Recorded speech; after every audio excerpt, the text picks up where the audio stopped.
그 쇼핑몰이나 음식점 이런 데 사람이 현저히 줄었죠. 외국인들이 잘 안 보이죠. 어쨌든 그런 회복력에 굉장한 어려움을 겪고 있는 건 분명하다.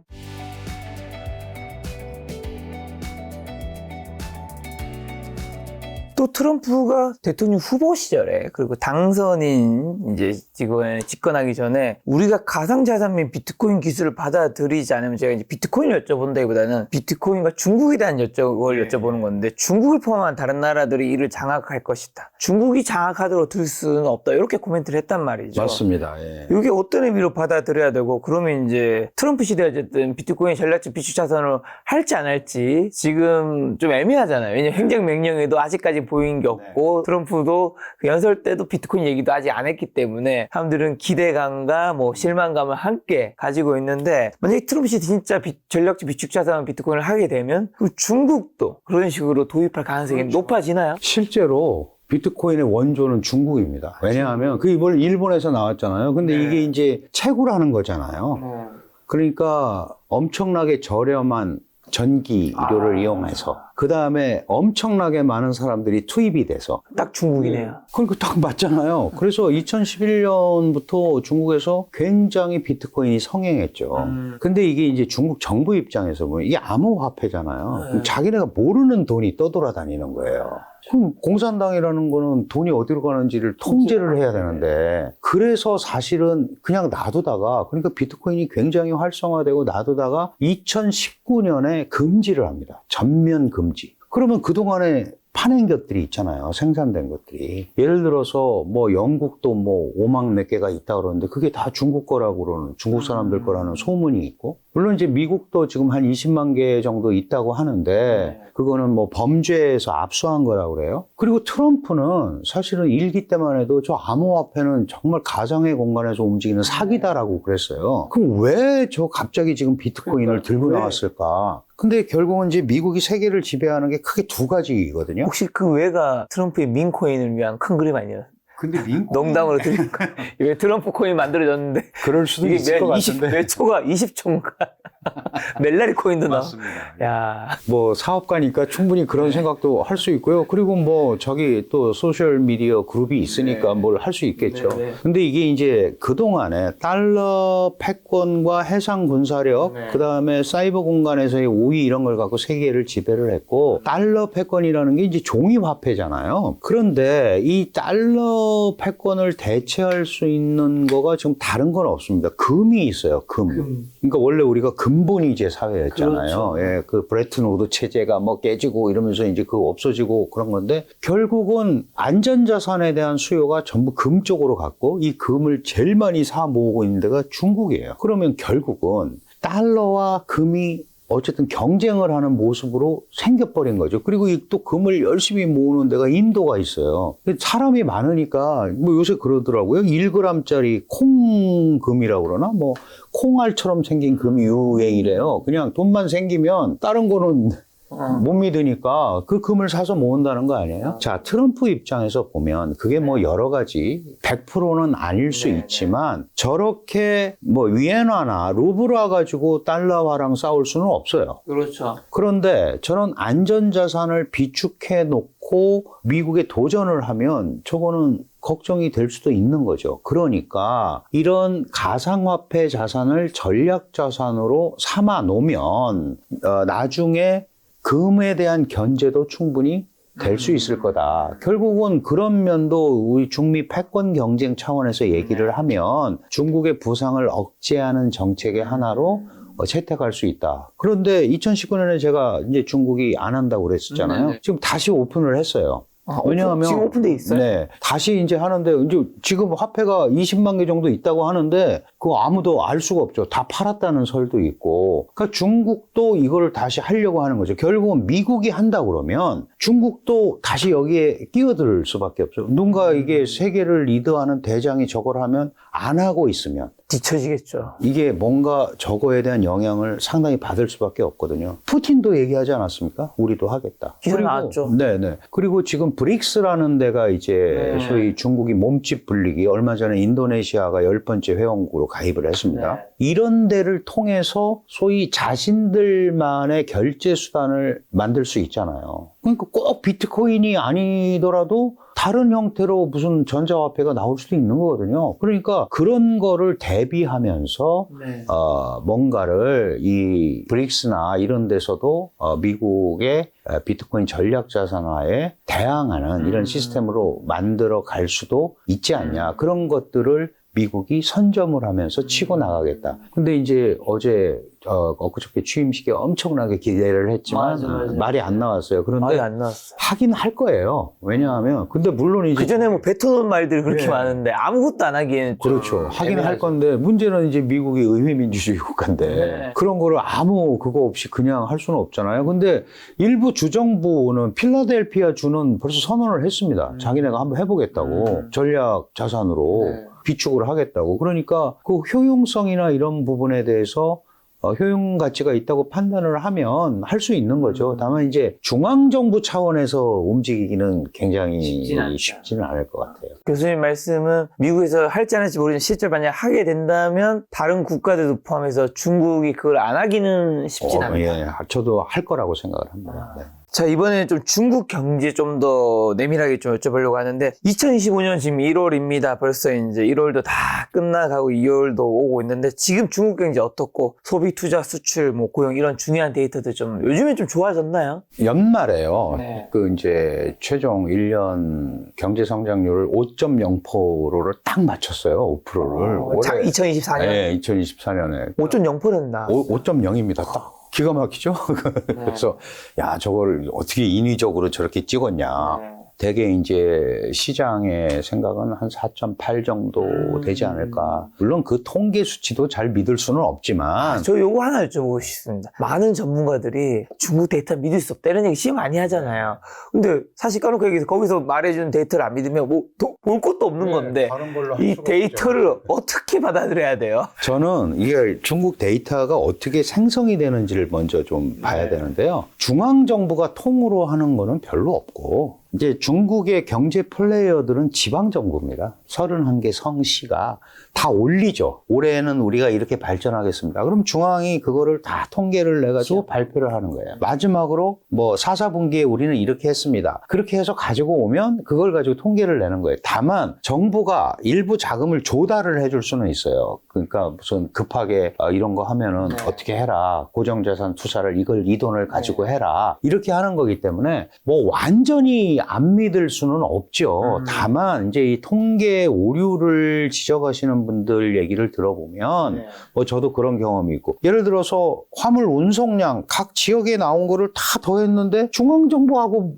더해서 평균 낸 거하고 안 맞는 경우가 많이 나와요. 전력 사용량 이런 것도 지방정부는 이렇게 썼다는데 다 더해보니까 중앙정부에서 발표한 거하고 잘 안 맞아요. 이런 부분들이 많이 나타나는 게 있습니다. 그러나 물론 이제 중국 내부에서도 3%도 못한 것 같다라고 얘기하지만 어쨌든 지금 말씀하신 대로 그거 안 믿으면 아무 근거가 없잖아요. 데이터가. 그래서 우리가 이제 크게 얘기하면 어쨌든 그 어려운 환경에서도 조금씩이라도 성장하는 마켓인 것만은 분명하다. 저 거대 경제체가 좋다. 3%를 한다고 그래도 3%를 하는 거니까 그 자체를 우리가 폄하하지는 말자라는 시각이 있고, 저거는 완전히 정치적 고려에 의해서 하는 거니까 없는 걸로 치고 하자. 그런데 그거는 옆에서 바라보시는 분들은 그렇게, 중국과 비즈니스도 없고 그런 사람들은 그렇게 생각할 수 있지만 비즈니스를 하는 입장에서는 그 판을 놓고 다시 한번 계산을 하고 봐야 될 필요는 있는 거예요. 이게 이중에 힘이 들어가는 거죠. 그럼 내가 예를 들어서 어떤 분야에 어떤 걸 하면 그거와 관련된 거가 정말 맞는지를 한 번 더 재검토해 볼 필요가 있는 거예요. 그게 중앙정부의 공식적인 수치로 나온 거가 얼마나 맞아 들어가는지를 최소한의 비교는 할 수 있죠. 그래서 어쨌든 5%를 맞췄고 특히 4, 4분기에는 5.2% 성장을 한 걸로 나오고 그 마지막에는 대부분 이제 밀어내기 수출. 원래 이제 연말 되면은 많이 밀어내잖아요. 그 수출로 맞춘 거다. 이렇게 얘기를 하는데 전체적인 경제 구조는 굉장히 구성 성분들이 안 좋습니다. 지금 말씀하신 대로 중국을 지탱하는 3대 축이 소비, 그다음에 투자, 수출인데 이게 다 연관이 돼 있는 거잖아요. 그 소비 같은 경우가 작년 12월에 경제공작회의라는 게 열렸습니다. 올해 경제를 어떻게 하겠다. 그런데 소비가 우선이다. 내수를 진작시키지 않으면 안 된다라고 얘기를 했거든요. 그럼 보통 이제 소비가 중국 경제에서도 50% 후반대, 60% 이렇게 가야 돼요. 워낙 이제 경제 규모가 크니까. 미국 같은 데는 한 70% 되거든요. 그런데 그게 경제 발전을 한다고 그러면 되게 57%, 8% 이렇게 나와야 되는데 작년에는 35%까지 떨어졌어요. 그러면은 경제를 견인할 동력이 없는 거잖아요. 그러면 소비 동력이 죽었다. 그러면은 투자를 가지고 해야 되는데 투자는 고정자산 투자가 대부분이고 이건 이제 국가가 많이 하죠. 그다음에 민간 투자가 일어나야 돼요. 민간이 기업을 확장한다던가 신규 투자를 하는 게 일어나야 되는데 소비가 안 되니까 기업이 물건을 만들 이유가 별로 없잖아요. 그러니까 민간 투자가 거의 안 일어나는 거고 정부 고정자산 SOC 투자로 계속 끌고 가는 거예요. 근데 이런 투자도 잘 안 먹히니까 결국은 이제 경기부양자금을 집어넣지 않습니까? 연말에 작년 9월부터 경기부양자금을 다 더하면 한 2,000조 됩니다. 우리 돈으로. 그런데 그게 뭐 언제까지 어떻게 뭐 이렇게 정확하게 정해진 것도 아니고 주로 직접적으로 소비자한테 가는 게 아니고 주로 이제 그 부동산 회사, 증권 회사들 타격을 입은 그런 회사들의 운영 자금으로 많이 들어가요. 망하지 않도록. 그러니까 그것도 민간으로 잘 안 가죠. 그다음에 이제 유일하게 남은 게 수출입니다. 수출은 사실은 작년 1년간 중국 경제를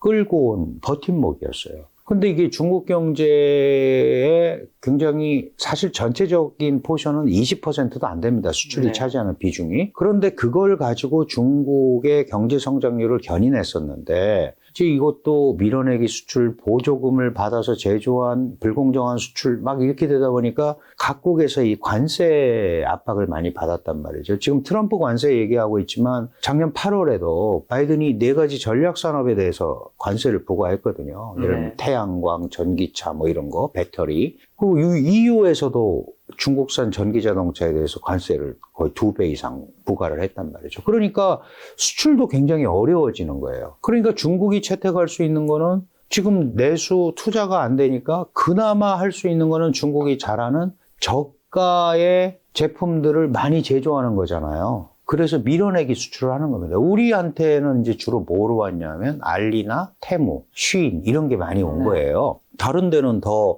그거보다는 더 중급 기술력 제품이 갔을 수도 있는데 우리한테는 이제 주로 그런 게 많이 왔는데 커머스들이 많이 왔죠. 네. 이런 것들이 결국은 그 작년에 이런 것들을 통해서 중국이 나름대로 뭐 5.0%를 했다 그러면 선방을 한 겁니다. 한 건데 이게 올해도 과연 저렇게 또 올해도 이제 5.0%를 할 건데 그럼 많은 분들이 올해 목표가 5.0인가요? 되게 이제 그 3월에 발표하겠죠. 그 전국 인민대표 때 이제 정부 업무 보고 때 할 텐데 5% 내외 왜 5% 내외가 중요하냐 하면 이거 그냥 5%를 얘기하는 게 아닙니다, 중국이. 중국이 2050년 되면 세계 최강의 국가가 되겠다라는 청사진을 가지고 있어요. 그게 사회주의 현대화가 완성되는 시기라고 얘기합니다. 그러면 2050년에 세계 최강의 국가가 되려면 미국을 이겨야 되잖아요. 그럼 이제 미국을 이기려고 역산을 해서 계산을 해보는 거예요. 원래는 코로나 팬데믹 이전에는 2027년이 되면 경제적으로 중국이 미국을 이길 거다. 구매력 지수로는 이미 2015년에 중국의 구매력이 미국의 전체 구매력을 앞섰다. 뭐 이런 얘기 있었잖아요. 그런데 이제 국제 경제가 어려워지면서 그것도 실패를 했어요. 2050년에 세계 최강의 국가가 된다라는 거는 그 말은 안 했지만 미국을 뛰어넘겠다는 얘기고 그러면 여러 군데에서 미국을 뛰어넘어야 되잖아요. 그게 단순하게 경제만 갖고 얘기하는 게 아닙니다. 그래서 역산을 해보면 연평균 4.76%로 계속 성장을 해야 2050년이 되면 미국을 앞지를 수 있다. 이런 계산이 나온 거예요. 그러니까 5% 내외를 그러니까 꼭 5가 안 돼도 4.8이라도 계속 가면 돼요. 그것 때문에 이렇게 5%에 목을 매달고 있는 겁니다. 그러니까 5%는 실질적으로 달성하냐 안 하느냐가 아니고 상징이죠. 2050년 중화인민공화국 건국 100년이 됐을 때 우리가 세계 최강의 국가가 되는 상징인 거예요. 그러니까 이 얘기를 계속 얘기하는 그게 국민들한테는 우리가 지금 어렵지만 이렇게 계속 가면 2050년에 세계 최강의 국가가 된다. 이제 이런 메시지를 주는 거거든요. 네. 그런데 이 민생경제라는 거는 이제 국민들이 어떻게 느끼느냐가 중요하잖아요. 그렇죠. 지금 이제 소비 안 되니까 기업도 투자 안 하죠. 투자 안 하니까 당연히 취업도 안 하잖아요. 안 되잖아요. 그러니까 이런 민생경제가 망가지는 거예요. 지금 문제가. 민생경제가 망가지는 현상은 이제 어떻게 나타나냐. 네. 원래 그 중국이 뭐 아무리 사회주의라고 그래도 빈부격차가 굉장히 심하잖아요. 원래 갖고 있는 사람들은 좀 버틸 수 있습니다. 경제가 나빠도. 그렇죠. 근데 이 밑에 정말 최저생계비에 가까운 걸로 살아가는 사람들이 많았는데 이게 이제 옛날에 리커창 총리가 뭐 월수 19만 원으로 생활하는 사람이 6억 명이다. 뭐 이런 표현을 한 적이 있단 말이죠. 그러면 이런 사람들은 취업이 안 되고 임금이 삭감되고 경기가 나빠지면 직접적으로 생존의 위협을 받는 거죠. 그러니까 이런 민생경제가 붕괴하는데 문제가 있는 거예요, 네. 지금. 그러면 이 민생경제의 붕괴라는 것은 이건 바로 사회 불안으로 이어질 수밖에 없는 거고. 가진 사람들은 그렇다고 치지만 네. 없는 사람들은 정말 생존의 경계에서 지금 어려움을 겪을 수밖에 없는. 그러니까 가끔 보면 이제 중국이 다 금지하지만 뭐 중국의 유튜브에도 그런 것들이 많이 올라오죠. 내가 한 달 사는데 뭐 몇만 원 갖고 살았다. 요새는 슈퍼에 가서 안 본다. 장을 참 걸어서 뭐 몇 분 가가지고 싼 채소 사온다. 이런 것들이 나오는 이유가 바로 그런 겁니다. 거기다가 중국 경제를 한 30% 한때 담당했었고 지금 25% 이상을 차지하고 있는 부동산. 이게 안 되잖아요. 그러니까 이 결국은 돈이 안 도는 거예요. 그런데 이제 문제가 생겼죠. 정부는 돈을 풀었단 말이에요. 뭐 그렇죠. 800조 풀고 막 해서 2000조. 근데 돈이 안 가요. 그럼 제가 굉장히 어려운 사람이에요, 지금. 그럼 내가 이런저런 일로 해서 돈이 생겼어. 그럼 이걸 지금 쓰면 경기가 활성화되는 게 아니고 나만 괜히 돈 쓰고 없는 거 아니야? 그러니까 어떻게 해요? 저축을 해요. 그러면 중국 같은 저 정도 하위 중진국에 있는 국가들은 보통 저축률이 뭐 25%, 30%라고 합니다. 돈이 뭐 많으면 더 많이 하겠지만 없어서 20몇 퍼센트, 20% 내외를 해야 되는데 지금 저축률이 50%에 육박해요. 그럼 돈이 좀 쌓여 있는 거예요. 안 쓰고. 그러면 이 기업이 야, 저 돈을 내가 갖다가 뭘 해야겠다. 근데 돈을 안 쓰니까 기업 투자를 안 하잖아요. 그러니까 이게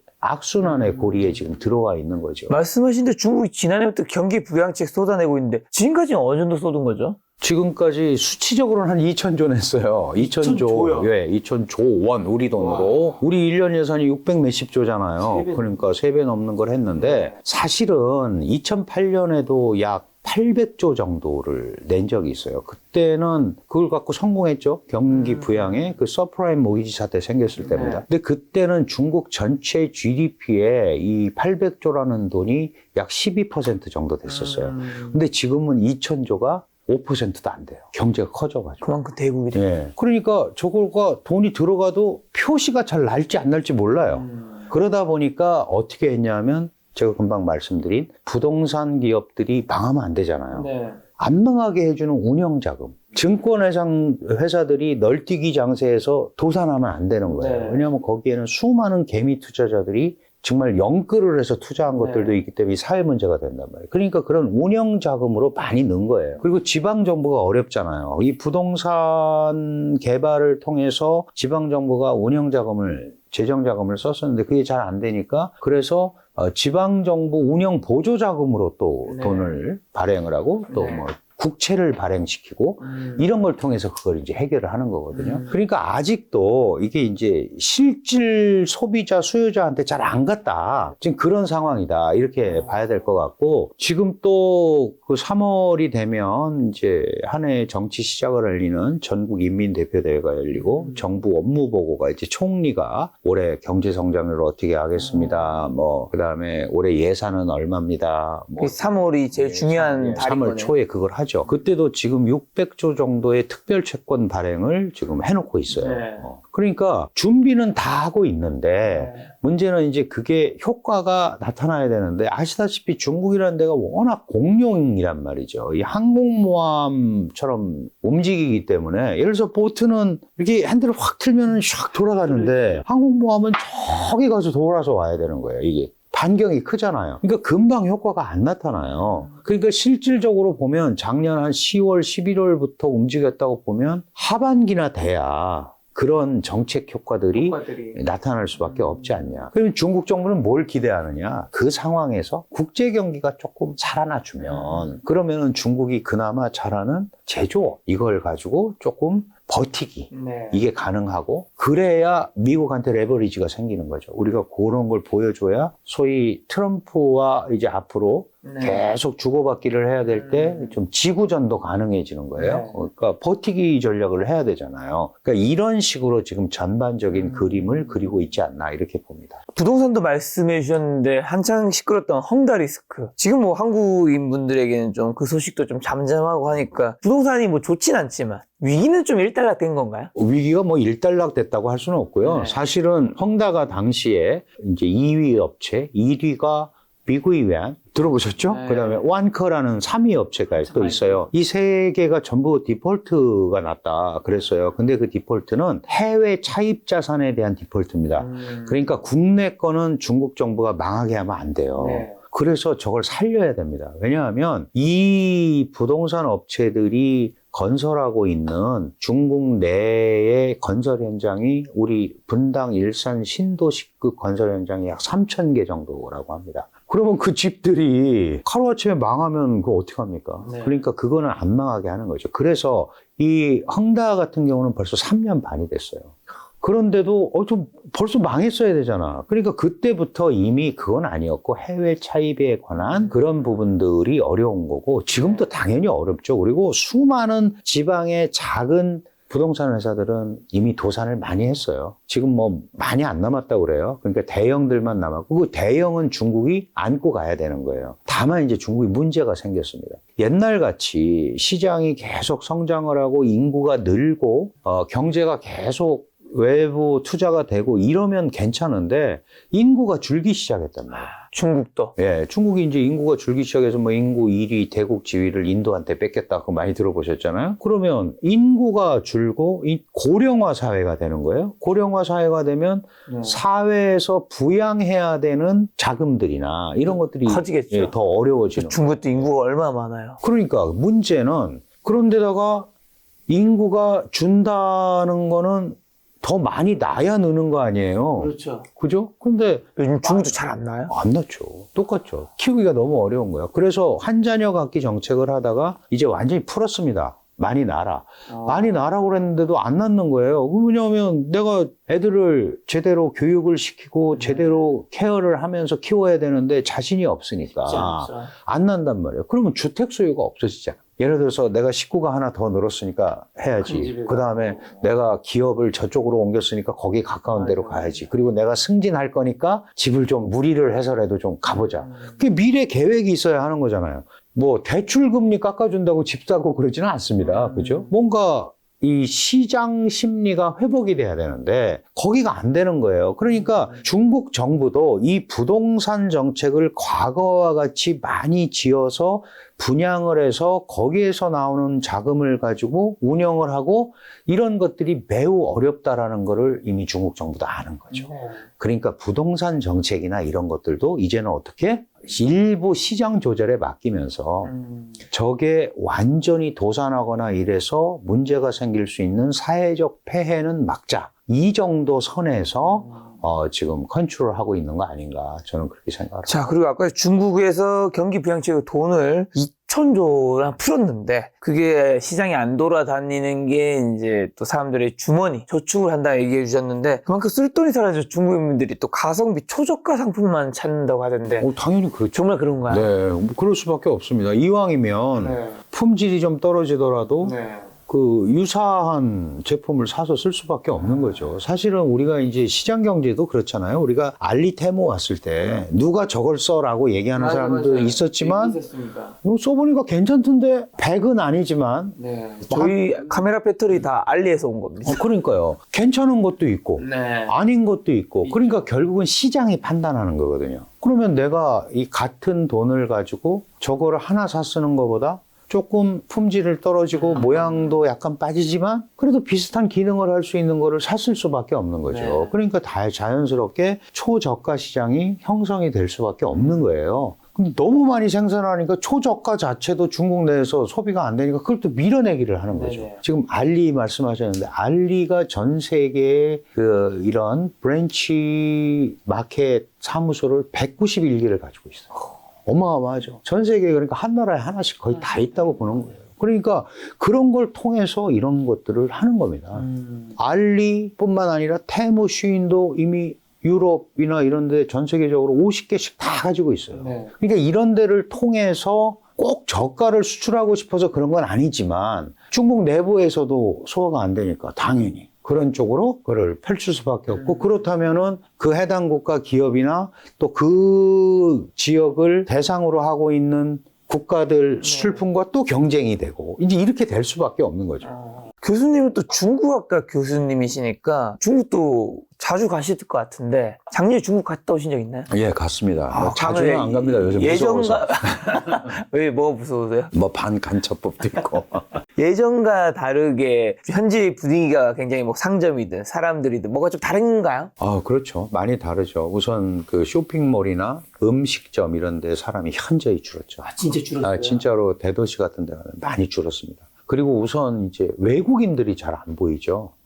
외국인들이. 그러니까 여러 가지 이유로 뭐 우리가 중국을 벗어나야 된다. 엑소더스 얘기도 많이 나왔지만 이제 결국은 그 비즈니스가 활성화되고 막 이러려면 관광을 비롯해서 자연스럽게 많이 사람들이 왔다 갔다 해야 되는데 사람이 굉장히 많이 줄었어요. 그러니까 지방 도시는 뭐 더 하겠죠. 그러니까 이제 우리가 보통 얘기하는 베이징, 상하이 이런 대도시 그다음에 그러니까 공항에 별로 사람이 없는 거예요. 공항이 그렇게 북적북적하고 면세점이 대단했었는데 그런 데가 이제 어떨 때 보면 썰렁하단 말이죠.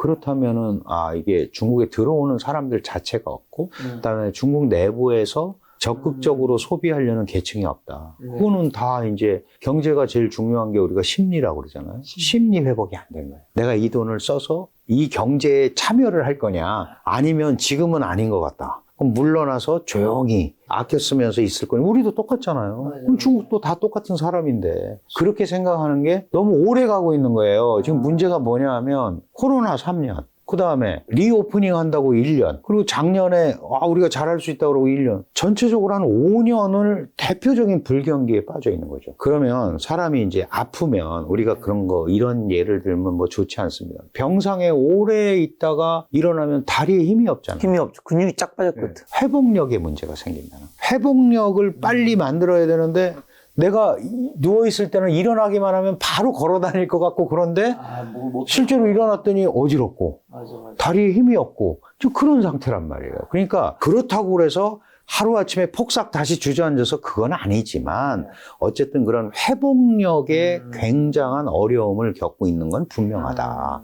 이렇게 보는 게 맞을 것 같습니다. 그런데 부양체육과로 작년에 중국 증시가 진짜 갑작스럽게 엄청 급등했었단 말이죠. 요즘엔 보니까 또 어느 정도 좀 정체 주춤돼 있던데 그 이유는 뭐죠? 그게 작년 이제 9월 24일 날 발표를 하고 10월 8일 날 금융시장 조치를 한번 했어요. 그러니까 그때 인민은행장 뭐 이런 이제 그 수의 금융권 수장들이 나와가지고 금융제도에 우리가 앞으로 주식시장도 방관하지 않을 거다. 이제 그런 얘기를 한 거죠. 그러니까 그럼 정부가 이렇게 나온다니까. 그죠? 그러니까 이제 자연스럽게 올라간 거고. 그런데 계속 총알을 집어넣을 수는 없잖아요. 그렇죠. 그러니까 이제 그런 것들이 약간 또 올라갔다가, 뭐 세게 흔들더니 아니네. 그래 떨어졌다가. 네. 그런데 중앙정부의 의지는 분명히 있는 것 같아요. 왜냐면 주식시장이 붕괴되면 안 되잖아요. 그러니까 그거를 맞추니까 지금은 이제 약간 안정 상태로 와 있는 거고, 해마다 연초만 되면 사실은 김 작가님 기억을 하시겠지 모르겠습니다만 중국 주식 폭락이 항상 연초에 뉴스였었어요. 올해 중국 경제를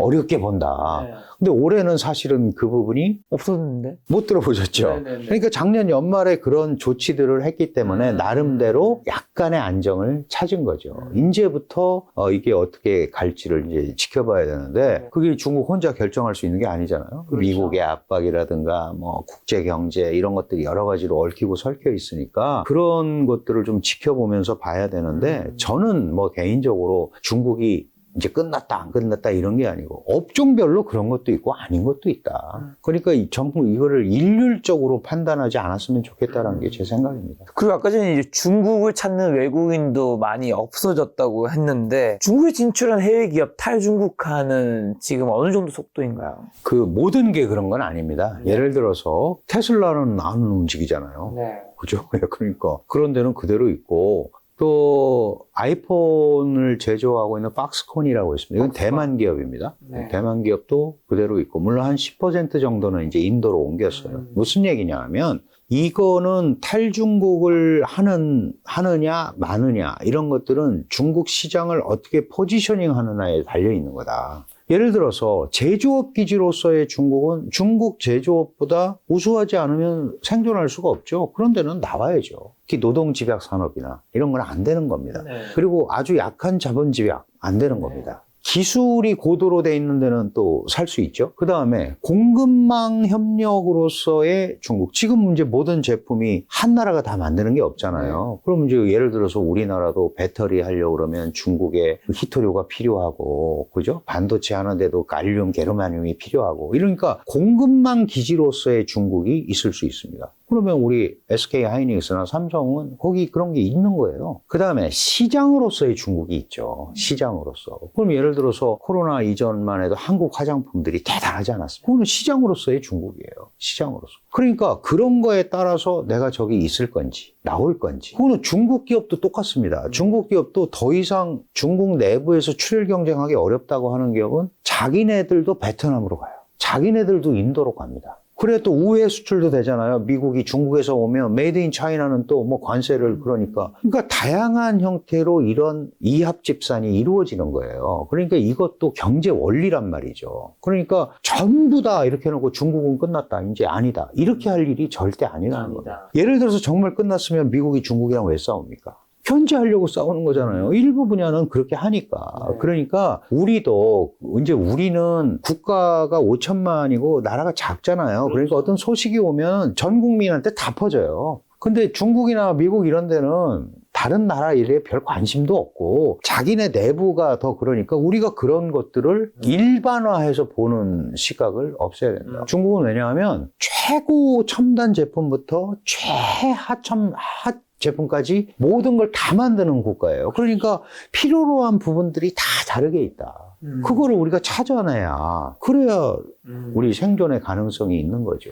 그럼 지금 중국은 어떤 나라들이랑 좀 좋은 관계를 맺고 싶어 하나요? 중국은 이제 사실 우리 옆에 있는 우리 뭐 한국이나 일본 이런 데랑 좋은 관계를 맺고 싶어 하지만 잘 안 되잖아요. 미국. 우린 미국 편이니까요. 뭐 그런 영향도 있고. 그래서 사실 중국은 작년부터 원래 그랬습니다. 이제 제3세계 국가의 맹주가 되고 싶어 했죠. 그래서 실제로 1955년 인도네시아 반둥이라는 데서 1차 비동맹 회의가 열리거든요. 이 비동맹 회의 열릴 때부터 중국은 비동맹 국가를 자기네가 선언을 합니다. 우리는 미국이라는 자유진영, 그 당시 소련이라는 사회주의 진영 어디에도 속하지 않는 비동맹이다. 이렇게 갔었고 2005년도에 비동맹 출범 50주년 회의를 베이징에서 하는데 아프리카 국가 48개국 원수가 와요. 어마어마하죠? 그러니까 아프리카에 대한 뭐 일종의 주도권 내지는 뭐 이런 것도 굉장히 염두에 두고 있는데 요새는 그걸 이제 제3세계라고 안 하고 우리가 글로벌 사우스라고 부릅니다. 그죠? 글로벌 사우스. 그러니까 지하 자원도 있고 인구도 꽤 되고 또 성장하는 이머징 마켓이고 이런 데가 한 뭐 100여 개국을 이렇게 꼽는데 중국은 미국에 대항한다라는 차원에서 브릭스라는 걸 통해서 그런 국가들과의 연계를 굉장히 강조하는 거죠. 그리고 1대1로 많이 들어보셨잖아요. 1대1로 정책하는 거. 중국에서 출발해서 유럽을, 중앙아시아를 거쳐서 유럽을 가는 거. 그 다음에 바닷길을 통해서 유럽, 아프리카를 가는 거. 이런 쪽에 연선 국가라고 합니다. 그 선에 걸려있는 국가들과의 관계를 강조하는 거예요. 왜냐하면 우리 지도를 놓고 이쪽으로 보면 이쪽에는 한국, 일본 이렇게 있고 태평양 있고 미국이잖아요. 그러니까 동진 정책은 굉장히 어려운 거예요. 그래서 서진을 하는 겁니다. 남진하기도 어려워요. 왜냐하면 호주, 뉴질랜드가 또 딱 있단 말이죠. 그러니까 서진 정책으로 간 거고 그런 국가들과 관계를 강화할 거고 그게 이제 대표적으로 드러난 게 작년에 그 전국인민대표대회가 끝나면 원래 총리가 기자회견을 하게 돼 있어요. 네. 근데 느닷없이 왕이 정치국원 겸 외교부장이 나와서 인터뷰를 한 거예요. 하면서 우리는 글로벌 사우스 국가들과의 연계를 강화하겠다. 그리고 지금도 그 얘기를 계속하고 있습니다. 그러니까 그런 국가들을 통해서 우회적으로 미국의 압박에 대응하겠다라는 생각을 하는 거죠. 트럼프가 브릭스 같은 데를 통해서 당신들만의 화폐로 결제하는 거 만들면 가만히 안 놔두겠다라고 얘기한 거. 그건 사실은 그렇게 얘기할 건 아니죠. 꼭 뭐 달러를 써야 되는 건 아니잖아요. 그렇죠. 아니지만 트럼프가 그렇게 하면서 견제를 하는 이유가 예를 들어서 그런 국가들이 그런 형태를 통해서 움직이기 시작을 하면 네. 당연히 그런 문제가 생길 수 있는 거잖아요. 그래서 그런 쪽에 대해서도 굉장히 압박을 하고 그래서 비트코인 이런 걸 가지고 주도권을 잡으려고 하는 것도 네. 그런데 영향이 있는 거다. 이렇게 볼 수 있죠.